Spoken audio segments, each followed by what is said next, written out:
almost didn't throw the white flag. I was going to give you one more lap. The 9 running on the tires. He'll slide up off of turn number 4, Jerry. You've got a new race leader, Matthew Loeb. Your race leader with 4 laps to go. All right, you told me to tell that joke.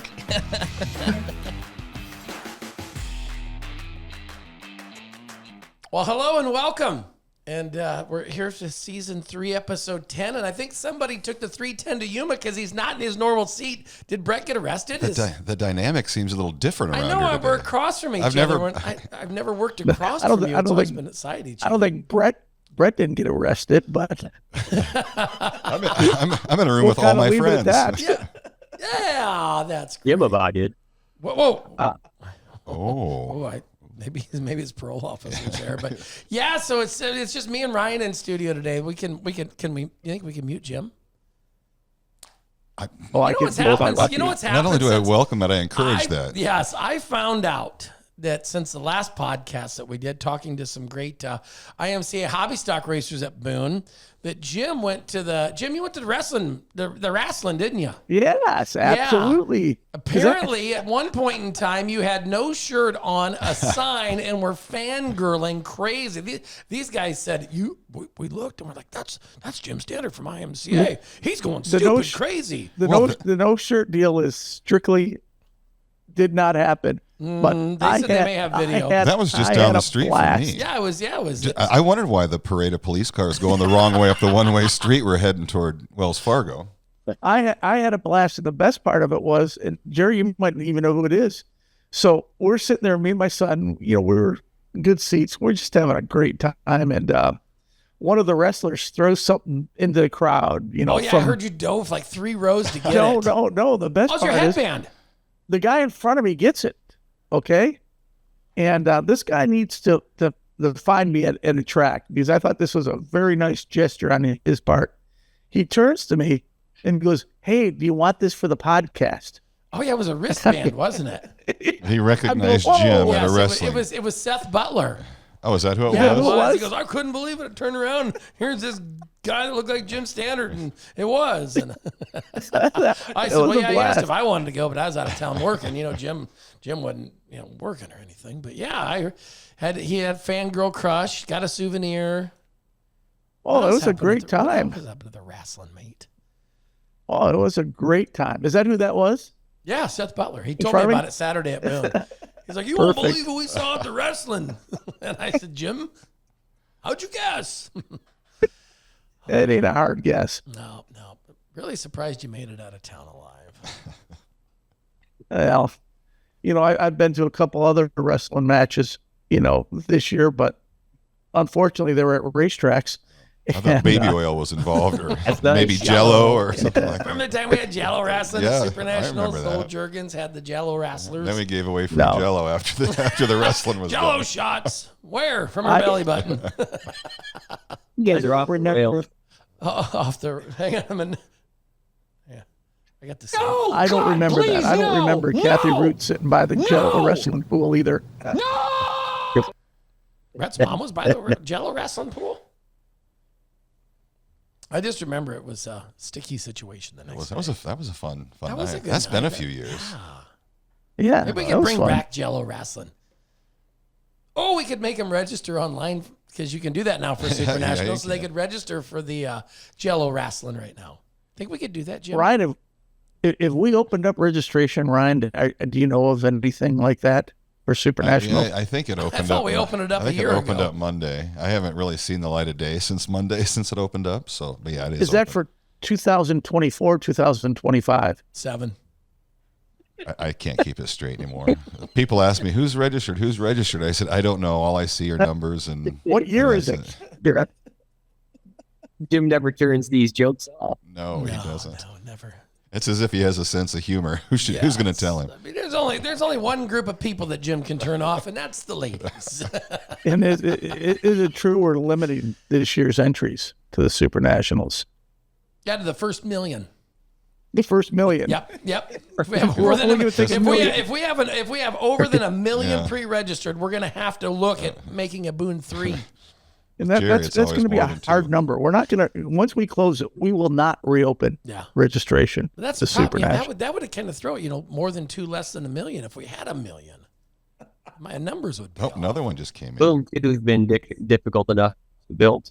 We don't need any more racetracks over there. 2 is going to be plenty. 2's going to be plenty. Yeah, You don't well- think we could get away? Where are you on? I mean, did you go to the 4-H and the FFA on a field trip to the farm, or where County are you Fair? at? Yeah, I took my He's been line. to Now, 3 I'm on a field trip today. Where's I mean, I don't get to go to Maui or any of those other really cool places that Jim goes. Wrestling matches. yeah, hockey games. I Worthington. don't get to do any of that. I'm on a Worthington. field trip today. How was Worthington, Jim? Did you get a little wet? What is how Worthington was? Yes. Did you get the goods though? Did you get the goods? Almost got something, but Yeah. Did you get a Over sandwich? City almost got me. Arrested. Oh, it was him. I'm sorry, I got the memo wrong. I thought it was you, Brett. But we're Yeah, what Jim got requires an antibiotic prescription. more than tetanus shot, is what you're telling me.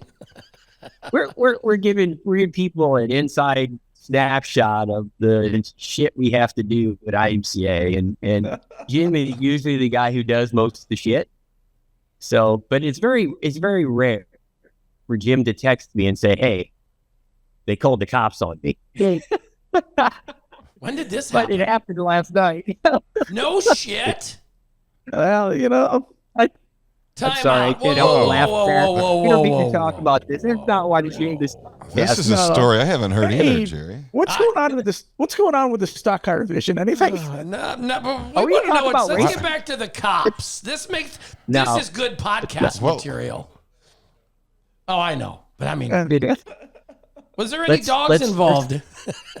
Let's How, put it how like much this. did she charge you? Crime doesn't pay. Were you a John, or were you a? I mean, did you get set up on a sting?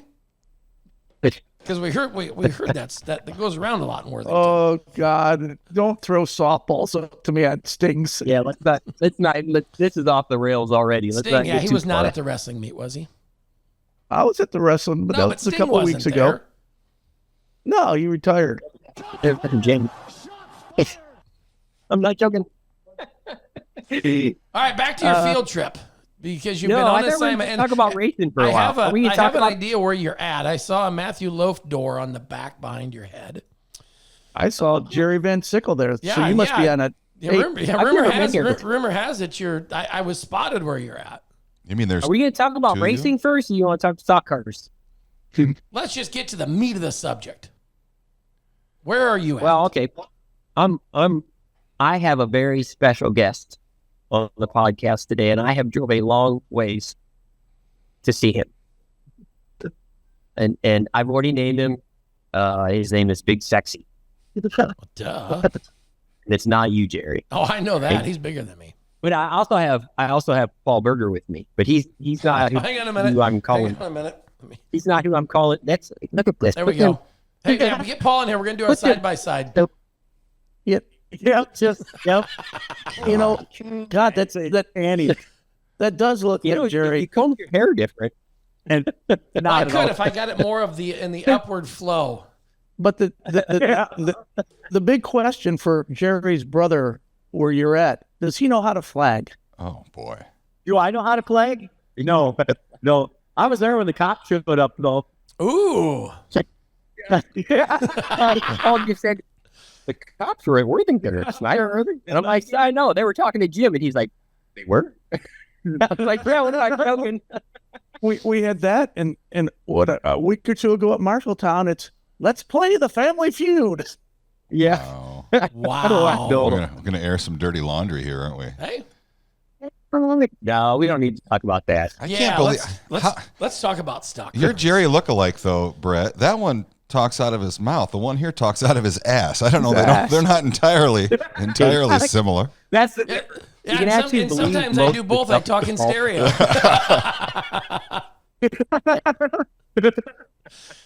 How you do? yeah. I Paul, can't talk on both ends. There's no doubt about it. Paul, what's going on up there at B&B Chassis?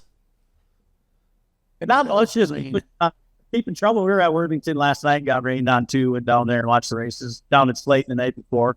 So watch Makai Idlewild drive through the field. That was a pretty good race. Yeah. 12th to Yeah. 1st. 12th to 1st. Yep. You guys scratching their heads after that one. Pretty good race, though. He was probably cheating. Yeah, he was. Nobody passes anybody anymore if they aren't cheating. No, they No. could ding him on dry night or something, I'm sure. Yeah. They don't ever mess with anybody on ride heights at Worthington, do they? No. Nope. Yeah. That'd be like Oops. saying Yourself? Compacts didn't get messed with at Super Nationals. Oh, What are you building God. today, Paul? What are we building? Yeah, like I said, we have a very special guest.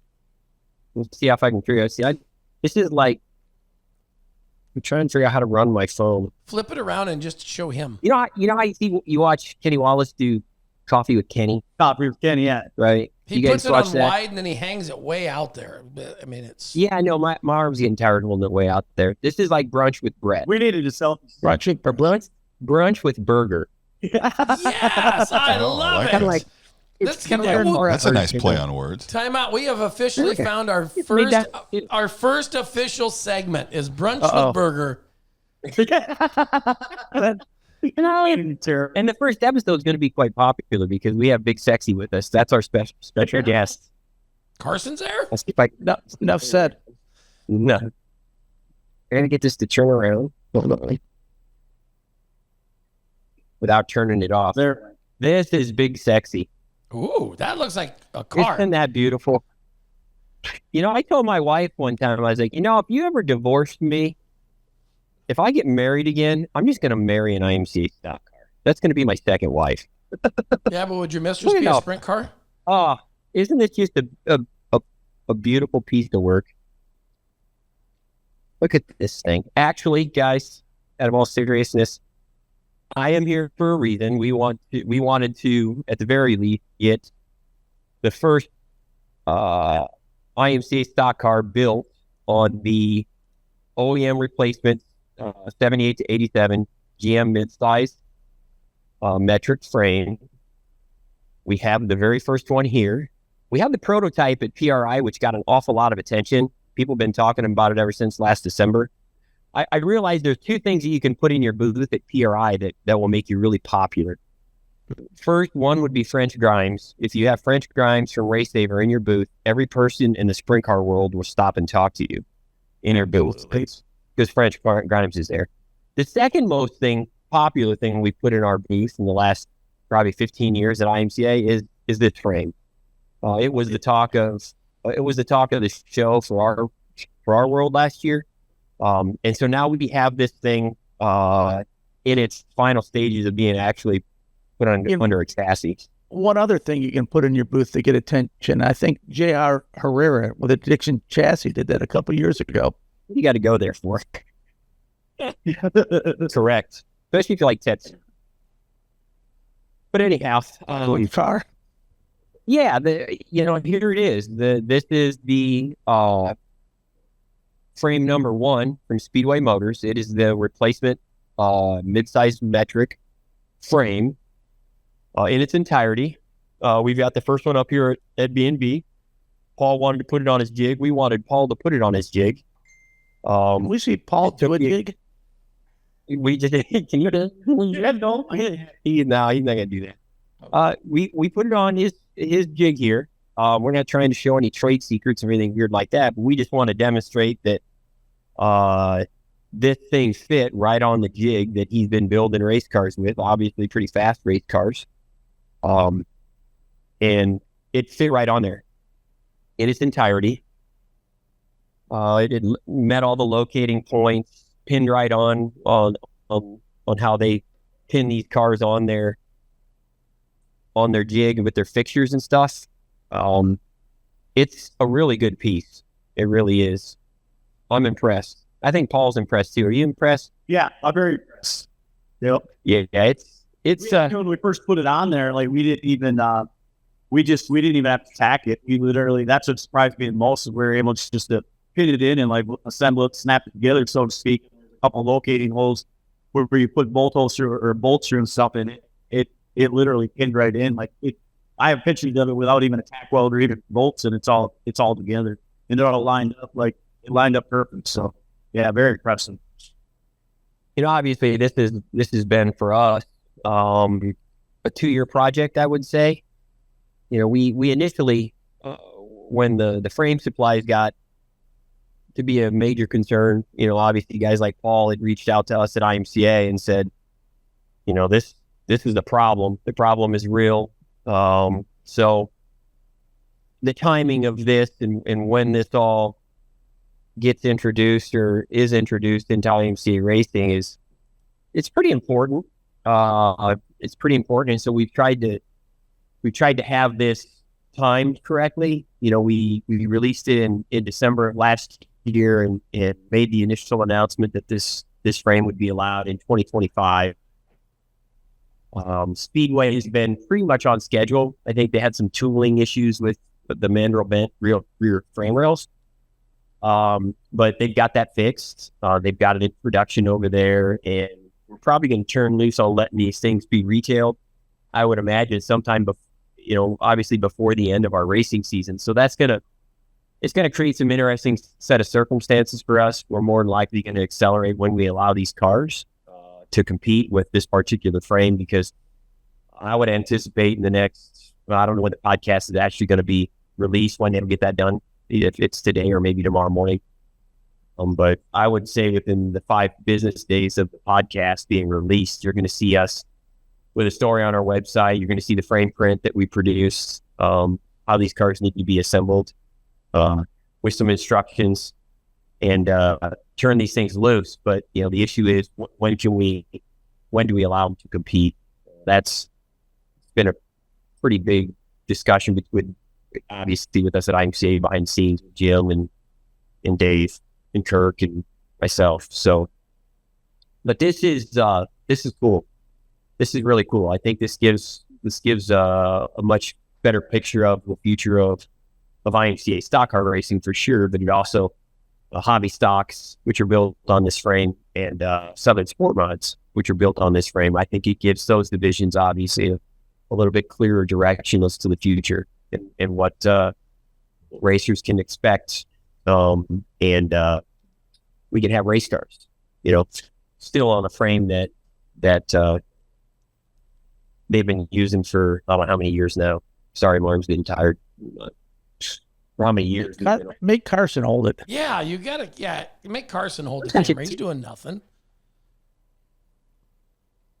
Yeah, we get Carson here. Yeah, Carson, out there. Hey, how's it going? Hey, Carson, hold the camera. You be the cameraman. Carson, hold the damn camera. He's from Minnesota too, so I said, "Hey, Carson, come down." So we're all here at the camera. Only like 45 or 50 minutes We're all, from here. We're all here at B&B in Belle Plaine, Minnesota, which is about 4 hours from our office door. So, but this frame is pretty damn cool. Again, like I said, we're about 2 years in the making with Speedway and their effort. We initially, Paul and I, when we first started the discussions, we started with the Chevelle stub. Yeah, we took a modified stub and we put it on this jig, probably on that jig, what is similar to you. And put it under essentially under what his stock car chassis is. We put the Chevelle stub under it.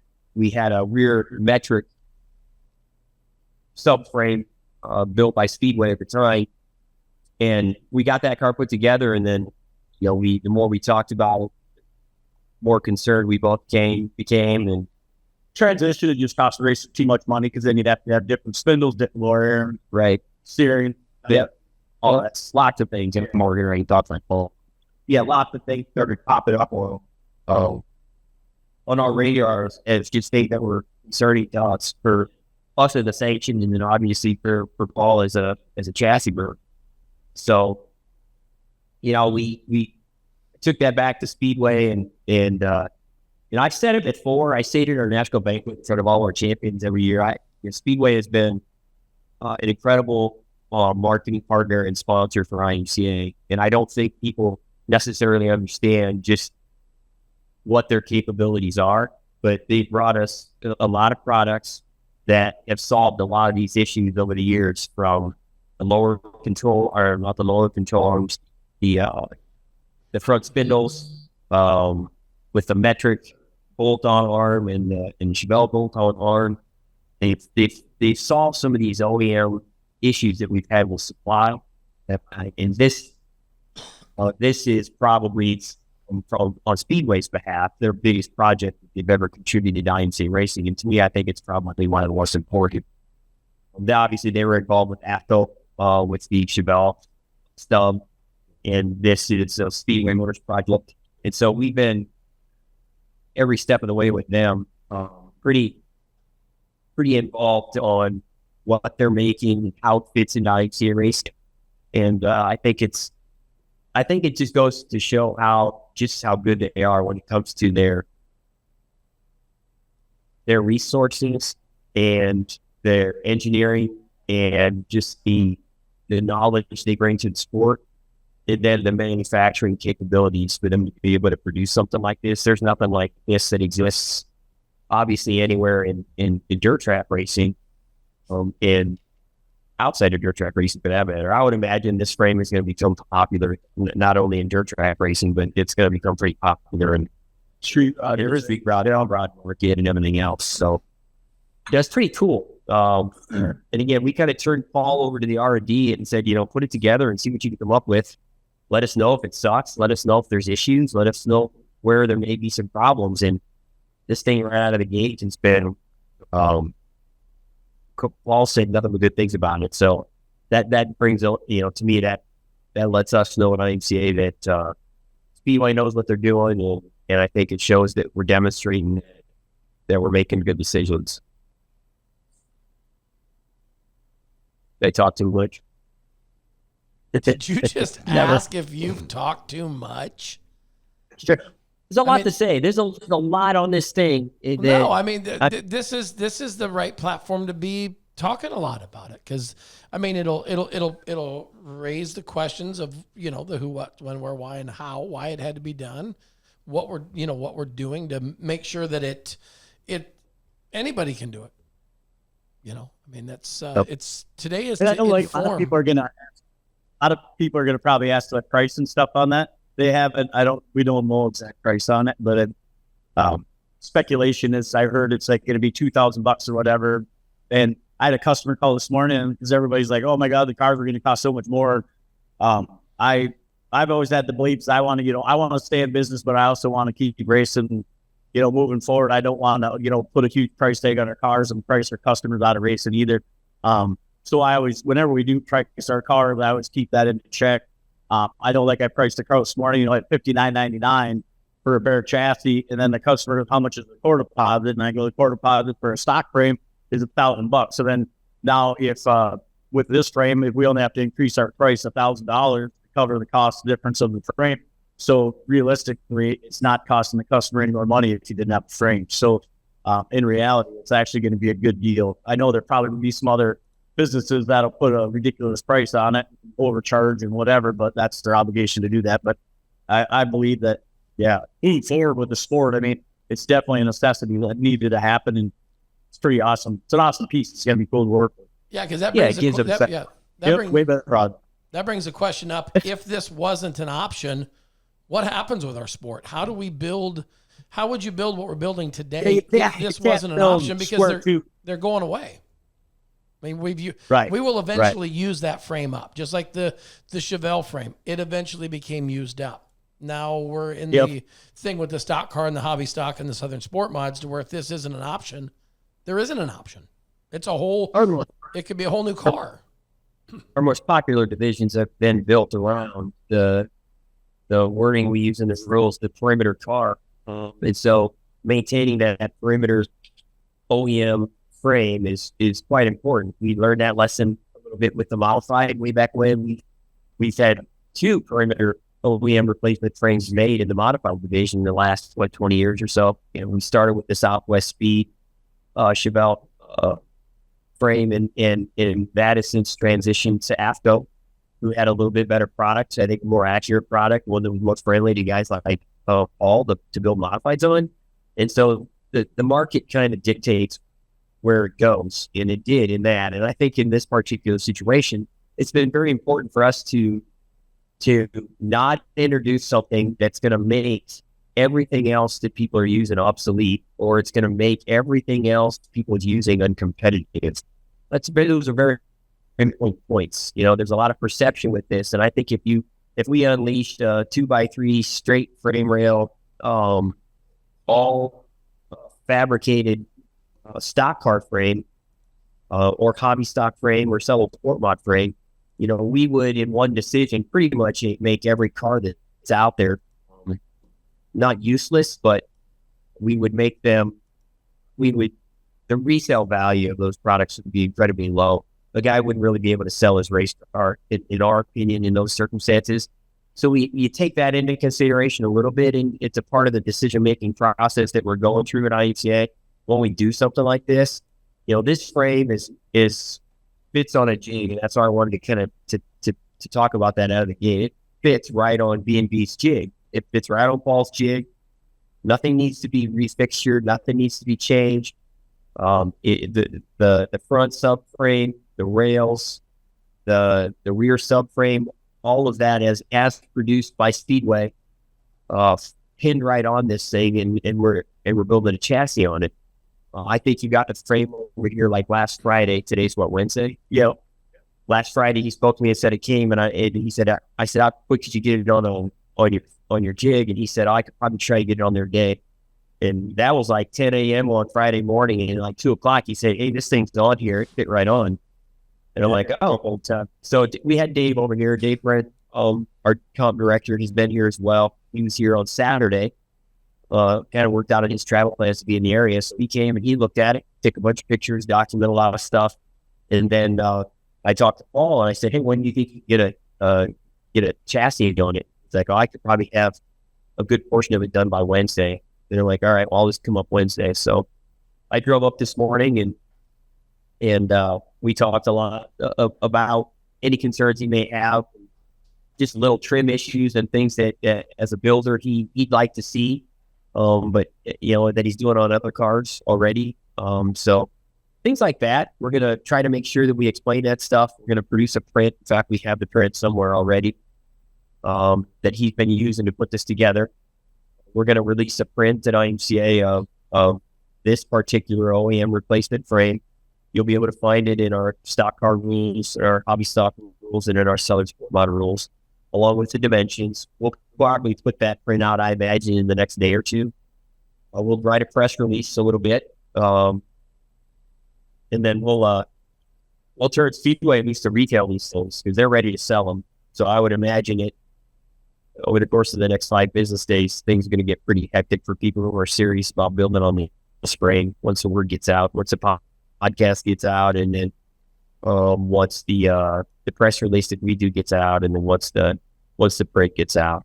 I would just like to caution everybody, especially chassis builders. This frame is going to be controlled in IMCA racing. We're not going to allow any variances on it. It's going to have some pretty hard dimensions on there that got to be followed.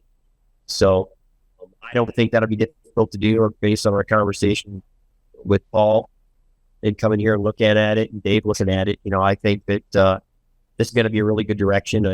I think that once this gets out, that you'll see a lot of discussions about it on for sure on social media, and I'm sure Dave and Jim and myself and Kirk and anybody who's dealing with these divisions of IMCA race cars are probably going to have a lot of conversations in the next few days about it. And then we plan on bringing this car right here. Paul's going to put together. I think we're going to get on the ground and make a roller out of it. And we're going to bring it to Super National so everybody can see it. It's not going to be legal to race within the point season this year. We've made that decision already. Obviously, I think people will start building them here within the next week or two. But we're just not going to allow them to compete in IMCA racing until after our weekly points season is over, which is like September 29th, I think, this year. So we're going to accelerate the timeline a little bit. We're not going to hold these off until January 1st of next year. We'll probably go ahead and let these things compete when our point season ends, which would be September 29th. So I would say October 1st of this year, you'll probably see these cars start showing up in competition. And I think that at the end of the day is probably the best way for us to handle them. Well, Sorry, I'm talking a lot again. That's But okay. there's lots. Well, I mean, one of the biggest questions of it is, will it have the IMCA stamp on it so we can charge more, so we can afford Jim's bail next time the cops show up at the track? So we can pay the Jim out of jail. Yeah. Actually, no, it does not. It's got some identifiers on it though. This person can point out here. Oh, it's a Speedway logo. Got Speedway stamped in the rail. And this thing's got some really cool features to it. If you go down the top of the frame rail, this is the stock car version of it. There is the hobby stock version of it. Actually, will have the OEM mounts that come with it. These bolts actually, or where that OEM mount will actually bolt right on here. So it's got some indents or indentations right here in the frame that when you put the frame together, this frame slides in and hits that. That sets the width of the frame. And that it has that on the back here and on the front up here, front of the spring bucket. It has it right here as well. So that controls the width of each section of frame rail. Cross member, same thing. The cross member actually bolts on the bottom down here. It's got some holes in it. And Speedway's done just a fantastic job of making it really easy to put this thing together, and it just bolts together. That's kind of sets where everything goes. And then you can start tacking it together like Paul's starting to do here. You move down the frame rail and it comes with basically it's a 2x3. I would call it a 2x3, maybe a 2x4. This is a metric rail actually. So it fits into this section of the car. And then you get into the rear subframe, which is a fabricated, laser cut and bent rear subframe. It's this pocket, this section, so to speak, right here that Carson's showing. This comes assembled from Speedway. It's laser welded with a mount on it here and all this stuff like this. So when you take it out of the box, this piece right here just slides right. The rail just slides right down into it. See you within it's a indicator and sets the length. We've got distance, rear cross members. Hey, sorry, Jim, you buffered a little bit. No, you're buffering. You're buffering. You're like your GPS is recalculating. I'm not buffering. You're buffering. I could buffet. Yeah, I'm talking too much. No, you're okay. One of the things. It's got the rear cross member here as well, and the 2x3 rear mandrel bent frame rails across here. So I don't know how much I'm buffering, how much I can explain. No, you're good right now. Yeah, all of this stuff comes from Speedway. The rear cross members in 3 sections, and again, it's laser welded with the mounts in it, so somebody can't put the rear upper cross member mounts where they want. It's in this as produced by Speedway. This is a 3-piece section. You just bolt the middle piece in there, and then you can weld it all together. It sets on the rail, on the 2x3 rail right here. Again, the print has a distance on essentially where this mount is from the ground. So that sets it where it sets here as well. All this stuff is pretty laid out on the print. So I would say that your educated chassis manufacturer is definitely going to be able to follow it. Obviously, Paul had no problem doing that. So we don't anticipate that the professional chassis people are going to have a hard time with these instructions. And, but this thing can be resale to the average racer that wants to build his own car as well. Well, that might be a little bit more challenging, but again, the print's the same for everybody, and I think it goes together pretty good. So it shouldn't be a lot of room for variance where people are going to do things to this thing where they can justify that they didn't know any better, I guess, from our standpoint as a sanction. I think that's a key point there, how easy it went together, and I think that's another reason why we brought Paul Berger into this equation, because let's face it, if he can do it, anybody can. But that's not what Listen back. Yeah. Yeah, and even Jerry could probably do it. I probably could. Hey, Paul, the one question. So easy trying to do it. So a question. So say somebody takes a pretty good front end hit, on a regular GM chassis now, and they just twist that right horn to where it's unrepairable. A lot of guys like, well, I got to stub it, or I just got to throw the car away. Is this going to make it a little easier to keep a guy in the game, knowing that can you get just say the right stub's gone, can you just weld that new part in for him? Is it going to be? Is it going to be an easier fix? I don't think it's available yet, but that's in the future. That's what I know. Kevin Larkin was saying that's what they're gonna. The plan is that you'd be able to buy just the one side, or buy the left side horn or the rail, or separate. Same thing on the rear clip too. Be able to buy that separate in the future. Right now, I don't think they got that available, but yeah, I think you'll be able to buy the front separation. Right, you'll be able to buy the rear separate from one another. If you need to flip the rear of a car, you need to flip the front of a car.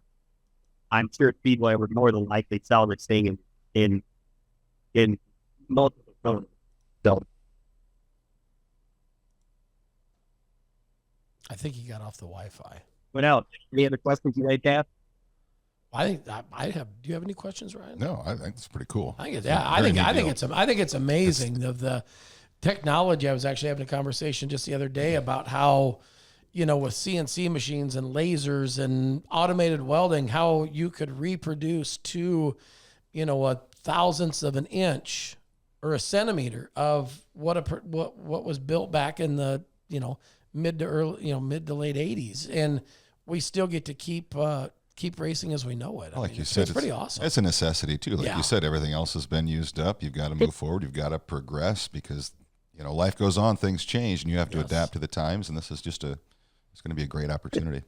Once again, I think this shows IMCA's commitment to the long term of racing. Right. No other sanctioning body that copies our rules was willing to step up and do what IMCA did. So, I mean, once again, I just think, trying to look ahead 3, 4, 5 years down the road sometimes isn't the easiest, but it's got to be done. Well, and Brett and they talked about Kevin Larkins. He's got his hand in this. At Speedway Motors. And if there's anybody that knows anything about racing, who's got knowledge, Kevin Larkins is one of our most storied, racers of all time. In a modified, he won 148 times.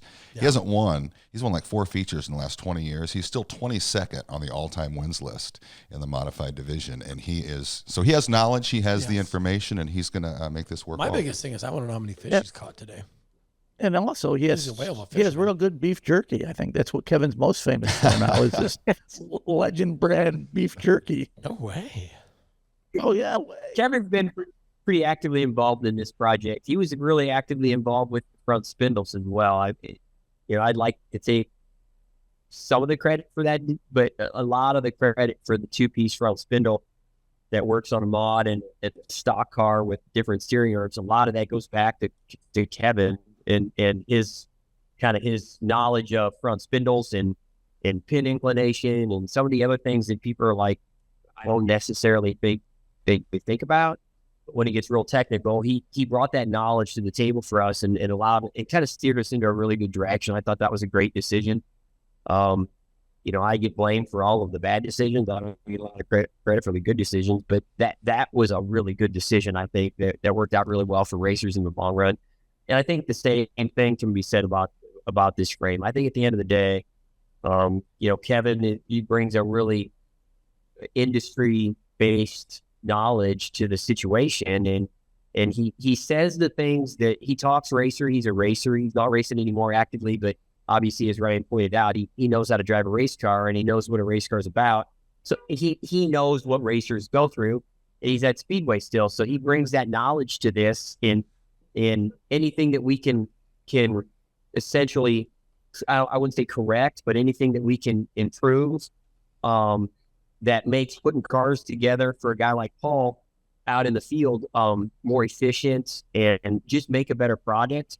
I think that at the end of the day, that's in the best interest of the racers. Our goal is not to destroy divisions. Our goal is not to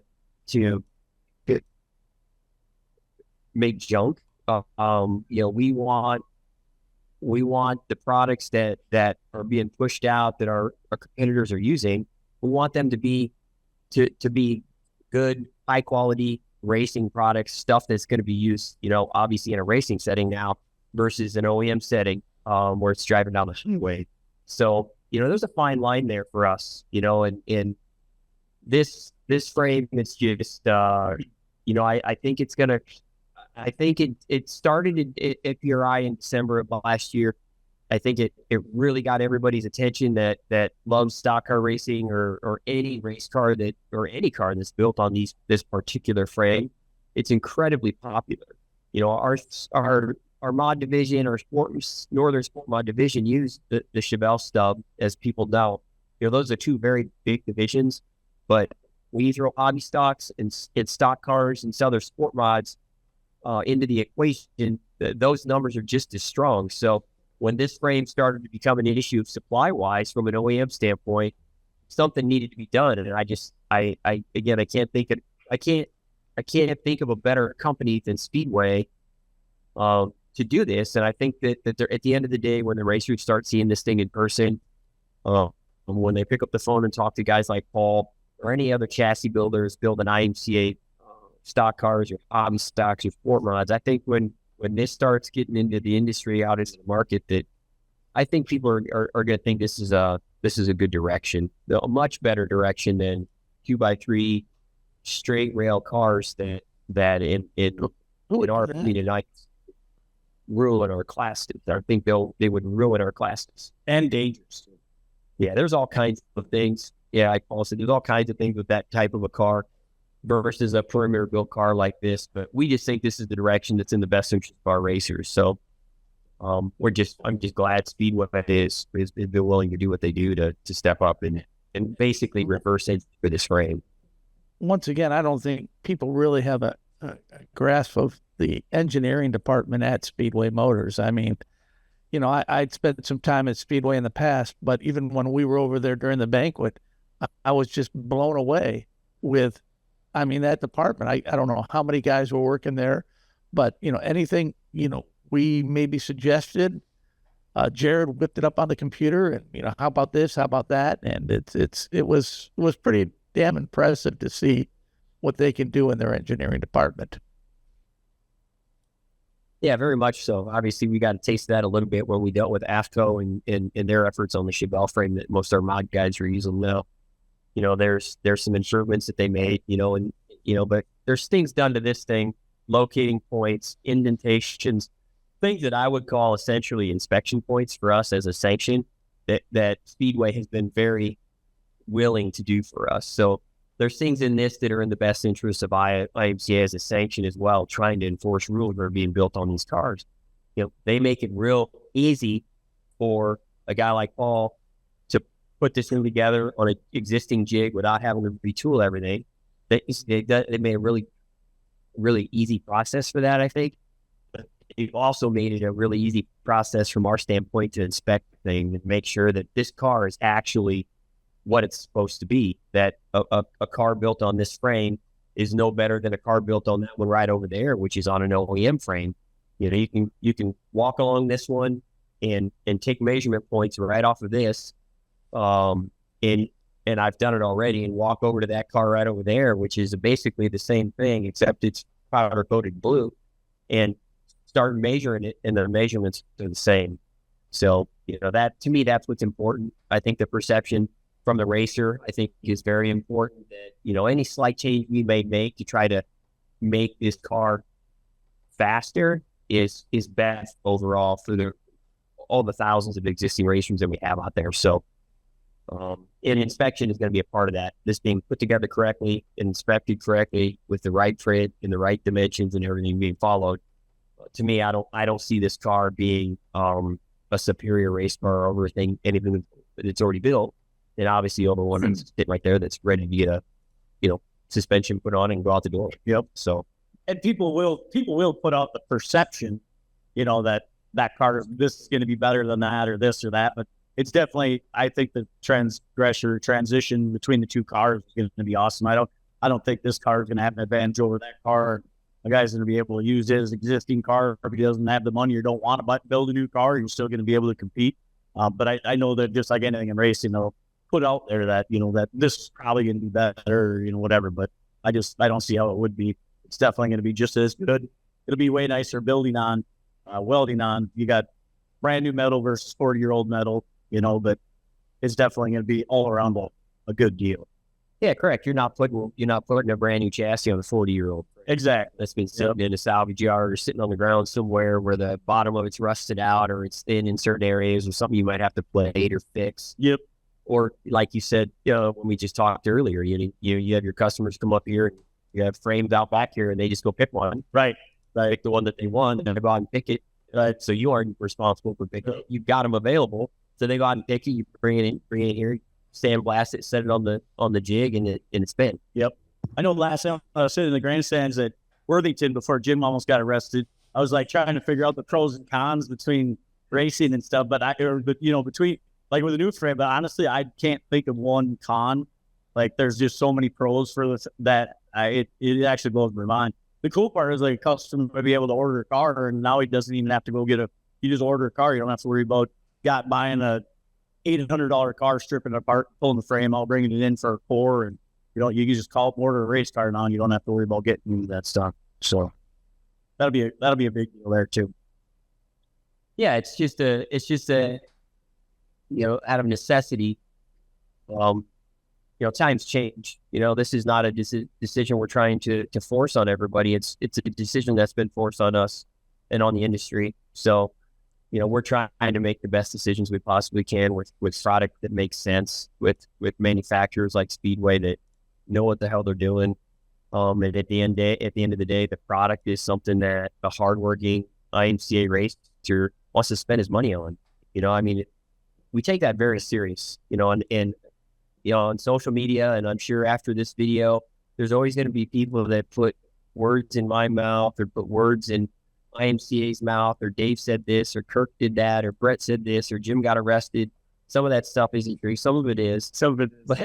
But at the end of the day, we try to make really, really sound decisions. And I think this is given the at least the future of 3 very popular divisions, not just in IMCA, but across the United States. It gives some direction to that I think is in the best interest of the end user, and that's the racer. And I think they're, obviously stock car racing is pretty awesome. We don't want to do anything that's going to disrupt that and make it bad. So we want, what I really like about stock car racing is on-track interviews when yellows and reds come out. Good ones out there. Or you never know what Wahoo's going to say. Well, I'm not talking about Wahoo. I'm talking about, there's maybe 3 words we've made the decision that we can't say on the podcast. And if you guys, I think there's only one. No, there's 2. Oh, 2. Well, 2. Yeah. 2. Okay. In the couple. And but we can't put those 2 together either. But if you go out online and search probably stock car interview Eagle, Nebraska, I'm sure what's gonna pop up first is what we're talking about. Or the words we can't say. I was actually just watching it. Awesome. That's great. Who is that? What's that guy's name? Who is that? I can't remember. I talked to Roger Hayden the other day. Eagle. And that driver, I don't know, Travis. If that driver came up to him and told Roger, are you mad at me for saying that? And Roger goes, no, you get in free the rest of the year. I don't know who that was. Yeah. It's like I said, just if you want to fight, hey, fight. IMCA racers are yes. All racers are passionate about what they do. I think that's one of the things that draws people to the sport as well. I mean, there's moments where it can be bad sport, but I think the authenticity and the passion and the raw emotion that is generated at racetracks, every race, every division, every track, every night that they're racing, I think that's what makes the sport really popular. I think it's a big part of it. I mean, obviously things come out of that aren't necessarily in the best interest of the industry as a whole at times. But I don't think anybody that's been to a race can be surprised by somebody being pissed off if their car gets tore up. That's part of it. To what extent they take the anger is always debatable, but Or if you get dinged on a ride height rule or something like that. Yeah, it's easy to lose your shit. Hey, what was that race last night in Worthington? Was that the Jim Larson Memorial? Yes, it was. Yeah. Tying the right height deal to that. Well, No, I was talking. We I got thought it was we got hit on it a couple weeks ourselves. A couple weeks ago, we got hit on it too.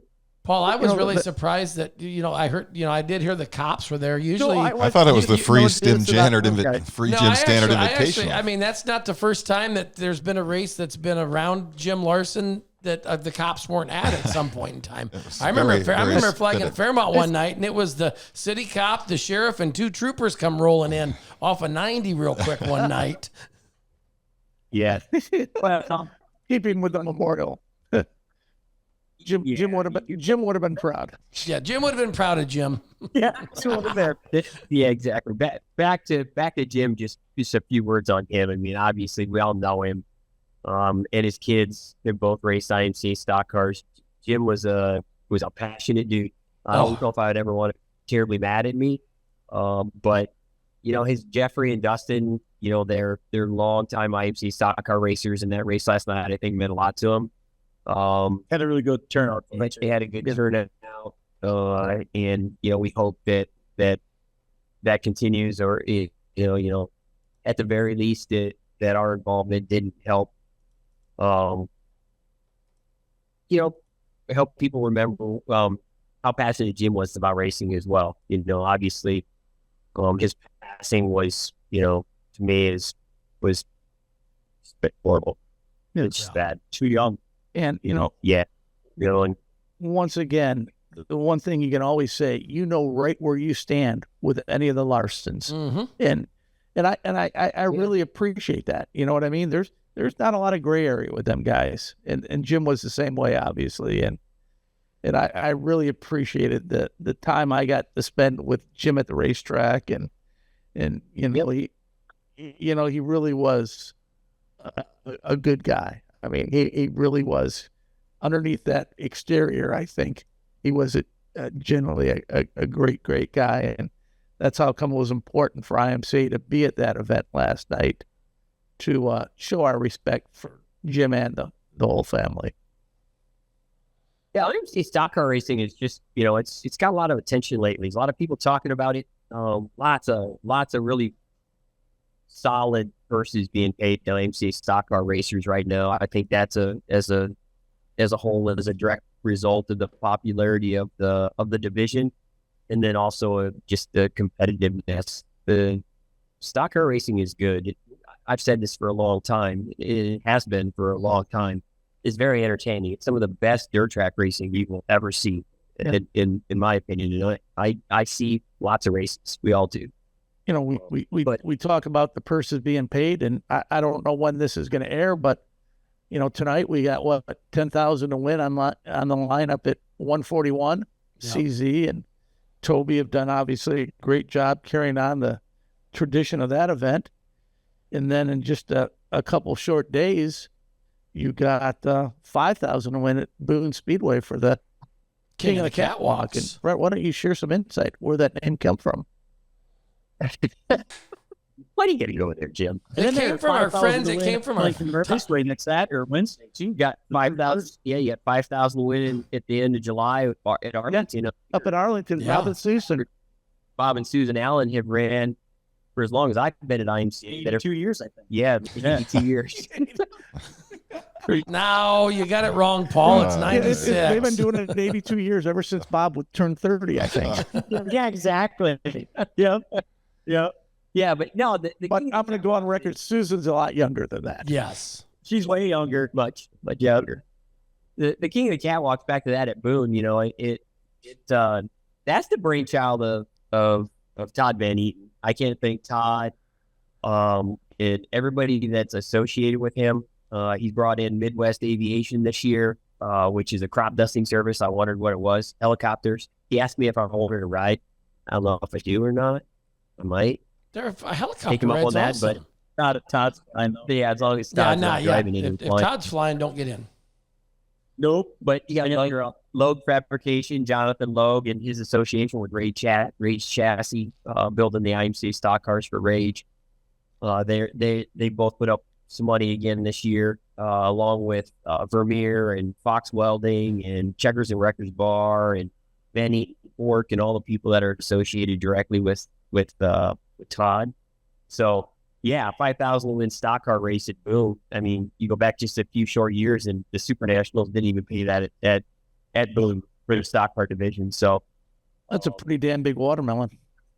Yeah, that's a truck of weird them. because it's weird because a few years ago we said, well, if you do an automatic qualifier for the All Star, they pay 5,000 to win stock car race. Automatically put them in there. And I don't know how many we have already this year, but we might have our field almost set by the time we get to Super Nationals with all these higher paying stock car races that are out there. But that'll make the All Star race pretty damn interesting too, as well, if you ask me. For the B&B chassis All-Star race. Correct. Paul gives a chassis away. Listen to the camera guy. Wow, I don't know. We'll give one like this away. I don't know if it'll be exactly this one, because I think we're going to put this one on the ground and roll it. But yeah, he gives away a bare chassis. What, $6,900 you said? $6,900. Yeah. Plus we put a powder coated and interior in it. So there you go. Yep. That's another $800, another 1,000. So now it's about $8,000 above. It's almost $9,000. About 9,000. A little under 9. Just from Paul and his effort would be. And I think he talks. I don't know if that's set in stone, but I know, Jerry, were we talking about it's like if a person, like how we always did in the past, the person wins the chassis, if they don't want it, they take it home, but then of course that might have been me and you. But if this year we're talking about if you don't want it, that they'll auction it off when they auction off the motors. Yeah, which I think is a great idea. Yeah. That sounds like a good idea to me. Yeah, if the racer's not going to use it, we'll just auction it off right there at the event. Or a guy can come buy. You can buy the winner's engine. Yep. From the auction and put it right in the bare chassis. In the bare chassis. Yep. He raised by the auction as well. So you can probably get a pretty good deal on a. It wouldn't cost you $50,000 at that point. You'll probably get a pretty good deal at the auction and a pretty good deal on the engine with the auction. Walk away with almost the whole race car. But yeah, we can't thank Paul and his the guys here that work for him and all the effort they do for IMCA racing in general, for supporting the All-Star race, supporting IMCA stock car racing, and then obviously all the effort that's gone into this. He hasn't sent me the bill for this yet, but I'm not going to pay it if he does. I'm gonna go to jail. Put that on terms. Put it on terms. Can I get a 30-year term with a 40-year balloon payment? Maybe you and Jim can get a bond. Exactly. Just show up at the Super National and an invoice, and I'm going to be like, I'm paying that. Yep. I'll just forward that over. Been there, done that. Hard work in this business. Oh well. But yeah, we got, again, this has been a lot of stock car talk for the majority of this podcast. We've had a lot of really good stock car races prior to this podcast, and I think this is going to give the future of stock car racing a little bit better picture of direction. And then obviously we got a lot of races still going. But you can't use this particular phrase until I think we're going to go with October 1st, so our full season is over. So, but I imagine come October 1st, we could probably almost have a race with just these stock cars. Oh yeah, yeah. Because I think this is going to get a lot of attention. I think there'll be a lot of people that are going to be talking about it and asking Paul a lot of questions. Yes. Well, we speaking of great racing, we've had some since our last podcast. We had the big special up at Gallatin. I think the cameraman was up there. We had to send the cameraman to a race. Yeah, well, I'm taking over extra duties now as a cameraman, so just doing what I can to help out Brett and Nate and Jim and everybody. Just a jack of all trades there. Can hold the camera. We might have a cartoon flag it in Marshalltown Friday night. Come on down. Well, somebody's got to. I'll be there. Well, you have another brother, don't you, Jerry? Yeah. Hey, Paul, good come Jamie. on. No, not this one. Paul, come on down. You can flag Friday night. Paul doesn't know this one. Oh, you have to tell him. Or I'll tell him when we have lunch. Yeah, when you guys go to brunch with Burger, you can tell him the story of. Because I'll I tell mean, the it's whole not story even here that on the- big of on a the story. podcast. Jim always makes stories into being so much bigger than they are. You know what? You know we what? can have a Facebook vote on how big of a story this really is and how funny it really is. Yeah, if so we my watch. brother got pissed off that I was running the racetrack the way I wanted to run it, and he walked out of the flag stand. How hard is that to understand? That's what that was about. Yes, it's not that difficult. He didn't like a decision I made. He said, I'm done. I said, I can flag. It's no problem. And I did last Thursday. Well, I think the best part of this whole Quit during the hobby stock feature. But no, Yeah, that only took him. Quit during the marathon. It was during the Ironman. the best part of it is Dylan Thornton wins the modified feature. He said Jerry comes down for the after race pictures and interview. He's covered in dirt, and for the first time Dylan said ever, Jerry was too tired to talk. Speechless. My ass is always wore out on race night. Oh God, Managed to talk. I know. that's funny stuff. It You couldn't happens. make this stuff. It happens. You Man, never had a they're- fight with your brother? They're harsh. I They're know. all over you today. Jesus. Why don't you just But tell we can't why don't talk- you just tell him when I was a kid the son of a bitch broke my nose too? But we can't hear why Jim was arrested or almost arrested last night. Oh, I But know. we can why make he fun of was. you. Yeah, he snuck into That's the right. races. Oh, he snuck in. But, once again, we had the big special up at Gallatin. I think Ty Clements won that, if I'm not mistaken. Carson? Yep, that's correct. Ty Clemens had a great race, saved his tires, and ended up pulling away with it there at the end. We had obviously the Dakota Tour and taking place last week. Dave was up there for the duration of it, and we had some the champions was Ethan Broxma and what is it, Cameron? Sorry. Yeah, Cameron. So the best part about that, I know the first night was rained out, but out of the 10 events or the 5 events they did have between the two divisions, there were 9 different winners, which is always cool to see, because in recent years, I think there's been some domination in one division or the other up there. But that 1 year, that one guy won them. right. Well, Tom Barry won 2 this year. He's the only one who won multiple features. Colin Hibden, Kyle I wonder if Strickler. he's going back next year. We'll have to check his Facebook to see if he's going back on the tour next year. But Hibden, Kyle Strickler, Ethan Depends on the Broxma, day. they all won modified features. Broxma on his way to the title never finished outside the top 3. Yeah, he was consistent. And there were 5 different winners in the stock cars. Austin Brands, Shelby Williams, past champion, I think, of the Tour. Dalton Flory, another past champion of the Tour. Cameron Starry, this year's champion. And Sean Strand. So a nice variety of winners up at the Dakota Tour. Mm-hmm. From all Yeah, over. Yeah, from all over. I mean, it's just it's just not like from driving from Slayton to Worthington to get from Racing Estevan. was great. I mean, the feature at Williston was definitely a must-see feature. Anybody with a replay subscription, IMCA TV, needs to go look up that feature. I think both hobby stock and modified features were won on the backstretch of the last lap. And it was a racy son of a bitch at Worthington. It was fun to watch. Like Ryan said, that different winners every night. You couldn't ask for anything more like that than that. You had, Aaron Turnbull and Byron Fichter, that took the tour over this year, and they did a fantastic job. They came in about 3 months before the tour started, and what they did was fantastic. But what's even more exciting is, what they can do with a full year under their belts for next year. And I'm really looking forward to it. And, once again, John Gartner laid a great foundation, and I think Aaron and Byron are only going to make it better as it moves on. What else do we have going? Beatrice, Sunday night. And the memorial race at Beatrice. Yeah, Ricky Thornton was back was he in a stock car too? I knew he was in. Yeah, stock car and modified. Yeah, he was double duty. Greg Grabowski rides. Ricky was in in the area for the Lucas Oil late model show. I think at Eagle, wasn't he? The next Eagle Yeah, and Eagle and Harlan last night. And in Houston. Harlan.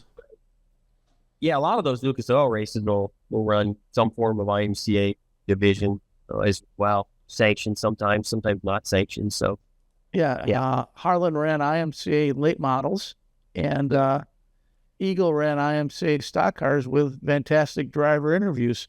And highlight of the night. Yes. but it's really kind of neat. You watch that. You watch the broadcast. The Lucas Oil deal, and they seemed as geeked up for the stock car, IMCA stock car races as they did for the Lucas Oil show. Well, James Essick had actually put a post out after Eagle and says, "How do we get IMCA stock cars to Indiana?" Well, I think that the easiest way is you take Interstate 80, then what is it, Pretty quick 76? trip over there. Well, I think he meant how do they get them sanctioned, Jim? Get on the Yes. Well, problem of it is after your excursion at Worthington last night, your parole officer may not let you go to outside the state. Hey, I was in Bloomington for the Kevin Hundley Memorial here about, I don't know, maybe Race Saver race. Yeah. Great race saver race.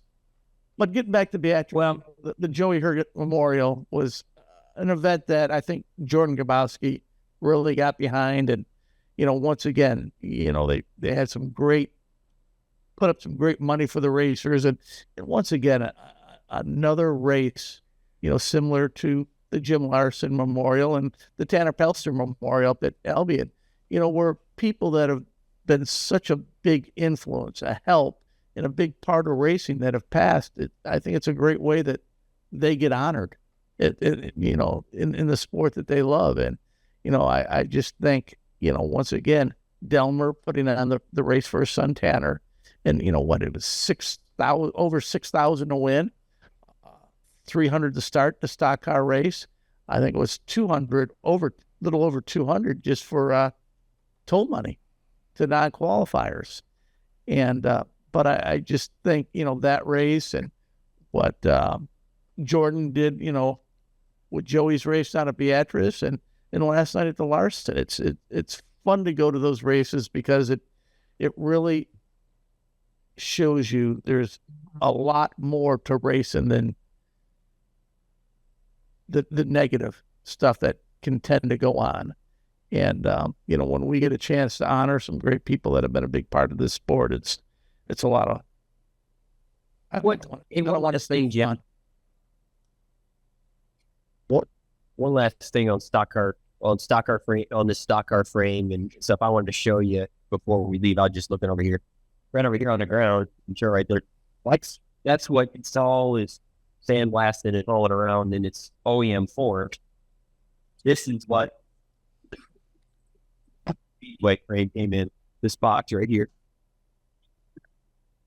At the top and bottom left of the frame that I just showed you, essentially what's sitting here where Paul's standing, came in this box. So again, there's also a great deal of convenience with this. I think, all of these things are just part of the equation that Speedway thinks of, not only how to get the thing reverse engineered and design it, get it produced, but also how to get it shipped around. I think a couple of you guys took this off carried it right in here. So it's like IKEA for race cars. It hits all the mark, really does. So, what's fun? Can we have Paul load an OEM frame in that box for us? Yeah, we can try. He's standing in the middle one. Yeah. Just take a couple of minutes. Yeah. So, well, we're gonna take off here and let you guys finish up on the podcast. And again, for everybody that's listening, pay attention to our website. Check out our frame prints. We're gonna try to get some of this stuff out in the airwaves and in social media in the next 24 to 48 hours. So, and then I think Speedway is going to start retailing these things to the racer or to the builders here within the next 5 business days or so. So it's going to get pretty hectic. Pretty awesome. I think it's going to be very exciting and a great thing for the divisions that this is going into. I do need to make a correction. What's I made the a correction? mistake a little bit ago. I was confused. Shelby Williams has not won the Dakota Tour, but his hair has. That's why. Oh. That's why. Yeah, it wasn't Shelby Williams that won the Dakota Tour. Yeah, He's a past champion. it's tough to, everybody thinks Shelby's out of Texas. I think his new hometown has to be Mike Albertson's garage. Yeah, I think it's Audubon. I think. Audubon. Yeah. Crystal has dubbed him as the son she always wanted. Mama Wahoo said, "That's my son. That's my boy." Balances the crazy all right, with the we're gonna sane. check Is that out. what it is? All right, you guys go get some lunch. Get some lunch. Let's hear. Tell us the stories when you get back, Brett. Yeah, yes. Tell us the stories. We'll get the real ones from Paul, though. We were talking about motor races and coming up. What Sunday? What's the date? The 21st. The 21st. Yeah, yeah. that's coming up Yeah, Sunday. we got the Dave Raleigh Memorial that's- race that's up Interstate, at yeah. $2,056 to win a hobby stock feature. yeah, 1,056 for the mods and stock cars And at they that. just posted at that some event. updated information, I think, this morning. Yeah, So their it's on there. Facebook page has got some updated stuff. And Yeah, Dave son is it Chase? Yeah, Chase goes out and he hustles that race pretty good. It's pretty awesome. I mean, I think it pays $1,056 for the mods. What's you got it pulled up there? Stock cars is 1,056 also. yeah, mods and stock cars are each 1,056, and then the other divisions, hobby stocks 2,566 or 2,556, sport mods 756, even the sport compacts 256. Yeah. So, and the hobby stock purse pays back very well. Yes, it does. And and I'll tell you what, you talk about a fun track to watch racing on. I mean, I think if you were to look up bull ring in the dictionary, you would have a picture of interstate. And I'm looking forward. I'm going to go up there, Jerry. What about you? I'll be there. Oh, I'm not going. You're going to both be up there? No, Jim's gonna stay home. Jim's Jim. I don't know if the governor of South Dakota will let him in with the bracelet. She'll let anybody in. It's crazy, though, now. to think just a few weeks ago we had Chase Alves on here. Yeah, Yeah. I mean, that track was underwater. Yeah, just 2 weeks ago him and Wayne Becker's BJ, Park Jefferson, they were completely flooded. They didn't know if they were gonna be able to race again this year, and here they are gonna kick it off with a big bang. And I think especially in Chase's situation, I mean, when he was on, there was so many unknowns about the damage, the electrical and everything, that caused from the flooding. And luckily that most of that survived everything. There wasn't any major structural damage. Yeah. I talked to him, and he It said became more of a deal just drying it out. Yeah, I said they got lucky. They said the power never had been turned off to the racetrack. So the freezers, the deep freezes, the refrigerators, they all kept running. So they lost no. I mean, they in essence they just had to go in and clean the muck and the mud, and then that was another thing. We talk about the racing community just. I mean, they came out in droves. I mean, donating equipment and hauling it away with trailers and cleaning supplies and washers, and they all came together to make sure that little both places got open. I talked to Chase yesterday, and he said he was working on repairing some equipment. I'm like, well, you don't need a flood to have breakdowns. He said, yeah, business as usual. So we're back in the swing of things. Got Salute to Veterans coming up next week. That'll all be on IMCA Salute the TV. Veterans. What do we got? Spencer on Wednesday. I'll go on a Thursday.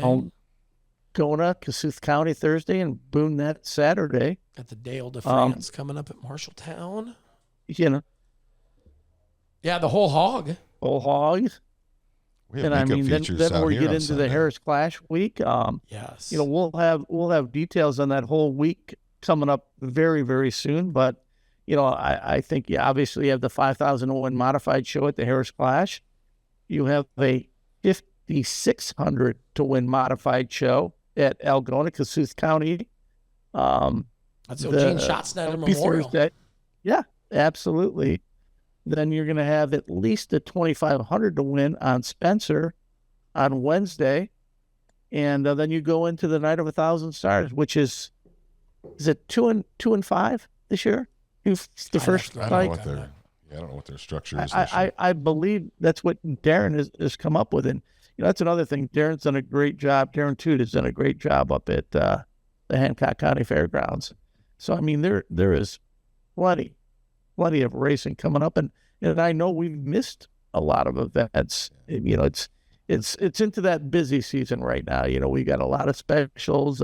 County we talked fairs about are going on. Well, last weekend, Jerry filled in for me here in Vinton, and you got rained out. You got shortened. Yeah, we got Urbana shortened 5 out the Memorial. Urbana 5, so there'll be a couple. 1,500 to win Sport Mods this weekend in the makeup feature, plus a full night of racing. 1,400 to where win were you mods. at, Ryan? I was the opening act for. Yes, he was the opening act for Post Malone. I was in Newton at the Iowa Speedway. Yeah, I was in Newton on Sunday. I was at Newton on Sunday. In my sweater and winter coat because it was so But you cold. still made it to Vinton. I still made it to Vinton. He didn't stay. But I didn't need to open. I wasn't the opening act for Post Malone, so I didn't need to stick around when the follow the leader race. Yeah, I was too busy signing autographs for You Jerry. were. Yeah. But Hey, I sit here and it's off camera, but I look at this sign, the old Midwest Motorsports Best of the Midwest, Yes, and yes. Ron Milhouse said, anybody that grew up back in the late '80s, early '90s, early 2000s remembers Midwest Motorsports there in Ames, and our heartfelt condolences go out to Nick and Dina and the whole Milhouse family. It was unexpected. Great. Unexpected Great loss people. of Ron Milhouse, and he was just such a great person for our sport. Did so much Yeah. for racing, not only here in Iowa but all over the country, and it's a shame. I mean, as great as what he did for the sport, he was just a great guy to be around. I enjoyed my time as everybody did. They got to spend time with Ron, and you never knew what was coming with him. That's for damn sure. Yeah, you didn't know if he was going to come with a trailer load of parts or a trailer load of brisket, because his second love was he was a competitive barbecue guy. I mean, he won some big events. And you know what? He used a real smoker also, not a pellet grill. Well, sometimes you'll have those. A real smoker. But that's a shame. They showed up to arrest you, huh, Jerry? With Ron. But other than that, is there anything? What else? What else did we miss? No! The cops. Those are the cops. Those are the cops. They're like, They're no, coming it's for Jim. Oh, all right. About an hour and 15 on this one. Are you done, Jim? We got anything else we need to talk about? I've been done a long time ago. That's what she said. Hey, I got to see some great racing up in Michigan, Bristol and Merritt over the 4th of July. I mean, it was, once again, it was a lot of fun. I mean, two of the best fireworks shows I've seen in a long time at those tracks. And, we had a gaggle of modifieds up there, and, it's just interesting. You got, you had Dylan Thornton there. You had,